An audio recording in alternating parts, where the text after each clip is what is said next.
60 days, Riley, Vanessa announced, dropping the sheriff's notice on my kitchen counter like it was confetti. You let the mortgage go delinquent. The bank's taking the land. Should have listened when we told you farming was a hobby, not a career. Mother lingered near the door, clutching her designer purse as if the smell of soil might stain it. We tried to warn you, she said softly, almost kindly. This was inevitable. They'd driven 5 hours from Boston for this moment, to see the daughter who'd turned down law school and a trust fund safety net finally admit defeat. The one they'd whispered about at holiday dinners. The family cautionary tale. What neither of them had ever bothered to discover was that Haven Crest Farm wasn't dying. It was the invisible backbone of the Northeast's most exclusive dining rooms.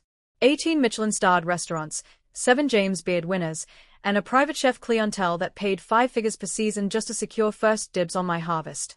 Last fiscal year cleared $2.8 million. The delinquent mortgage they were crowing about? A $40,000 personal advance from Dad the week I closed on the property, cash he pressed into my hand with the words, "This is faith, not a loan. Don't ever let them tell you different." I could have shattered their smug certainty in 10 seconds. Opened the laptop. Shown them the encrypted client portal, the wire transfer confirmations, the signed exclusivity agreements. Instead I folded my arms and asked one question. The appraiser comes next Tuesday. 8:30, Vanessa confirmed, already picturing her victory post on LinkedIn. I'll be here to represent the family's interest. Tuesday arrived under a pale winter sun. Vanessa showed up in a wool coat that cost more than most of my equipment. Mother arrived with a thermos of herbal tea and the quiet certainty of someone attending an execution. The county's senior agricultural valuator, Marisol Vega, stepped out of her truck carrying a tablet, a laser measurer, and the calm authority of someone who'd priced everything from dairy barns to vineyards. "Ms. Callahan," she said. "Here for the court-ordered appraisal." Vanessa immediately stepped forward. Vanessa Callahan, representing the lien holder. The parcel is 38 acres, basic residence, standard hoop houses. Recent comps are averaging 7,000 to 9,000 per acre. Should be fairly straightforward. Marisol gave her the smallest of nods. I'll conduct my own evaluation. What followed took nearly 6 hours. She measured every structure. Inspected the automated shading systems, the subsurface drip irrigation fed by a solar-powered well, the humidity-controlled curing rooms where I aged my rare heritage garlic varieties. She catalogued the seed bank, over 400 cultivars, many extinct in commercial production, and requested access to my encrypted order book. Around hour 4, her questions sharpened. She made several calls, speaking in low, rapid Spanish I pretended not to understand. Vanessa's phone checking grew frantic. "This is taking an unreasonable amount of time," she finally snapped. Marisol looked up from her notes. "I'm valuing a sophisticated specialty crop operation, not a hobby garden. The infrastructure alone suggests significant capital investment. I need to verify revenue claims." "Revenue?" Mother repeated, the word sounding foreign in her mouth. Marisol turned to me. "May I review your active contracts?"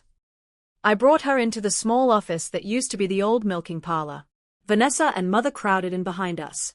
I slid the leather portfolio across the desk. 18 current Michelin star agreements. 26 additional high-end accounts. Escalator clauses for ultra-rare items, Moon and Stars watermelon, white alpine strawberries, black nebula carrots. Multi-year commitments. Waiting list, 26 months. Marisol scanned the pages. Her breathing changed. She reached the third contract, paused, and whispered, "You supply Etoile du Nord? And the Saffron Room?" "Both. 6 seasons now." She stepped outside, phone already in hand. When she returned, her voice was steady but her eyes were bright. "I've consulted with the state's horticulture specialist and our chief appraiser. We'll need a follow-up with a controlled environment expert, but I can state with confidence the fair market value falls between $5.70 and $7.4 million. The contracts, intellectual property and cultivar development, and purpose-built infrastructure push it firmly into that range." The kitchen went still enough to hear the wind under the eaves. Vanessa tried to recover. "The mortgage delinquency is still enforceable." "There was never a mortgage delinquency," I said. I opened the small fireproof box I'd kept locked since Dad's funeral. This is the note he wrote the day he gave me the money. $40,000 to Riley. Seed money for her dream. No strings, no repayment. She's going to surprise everyone. I placed the page between them. It's contemporaneous.